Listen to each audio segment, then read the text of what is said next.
I will likely come back and update this review in the coming weeks and months, but while I had a moment I wanted to offer a first look. I received the product. I have the 48-port managed smart switch, 2 days ago and set it up at my office in prep of bringing it to a client on this coming Tuesday. I actually found what I thought were 2 pretty big problems with my unit, but they were quickly resolved by pretty impressive chat support. More on that later. The product itself feels solid. Sturdy metal chassis and great out-of-the-box perception of quality. This is not a cheap-feeling piece of hardware. I connected it to my network and had my first issue. Now, anyone setting up a 48-port smart switch should know where to look. As I did. But that doesn't change the fact that the engineer who decided that its default IP address should be 192.168.0.1, or really, anything ending in 0.1, needs to be fired. Then stoned. Needless to say, when I plugged it into my existing network, everything in my network stopped working because I now had 2 0.1 devices. No issue. I logged in as admin, changed its IP to 192.168.0.2, upgraded the firmware. Hitting apply after each change.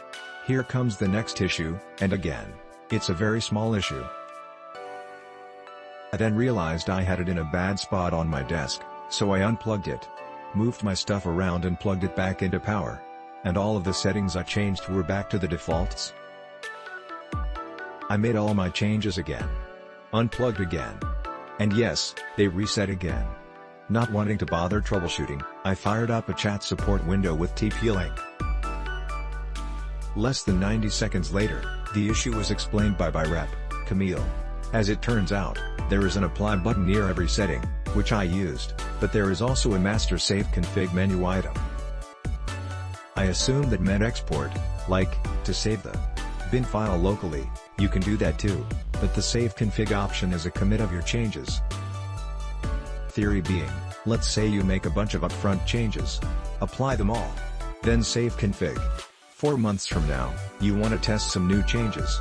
You can make them, test them, make more, test those, etc. all without committing them. And you have the option of removing power to go back to your last committed set of changes. Great concept. Cisco's have a running config like this. My issue is, tell me that when I click apply. Once you know, it's great. Again, just sloppy engineering. Those small items aside. So far the options seem limitless. Click link in description for more reviews.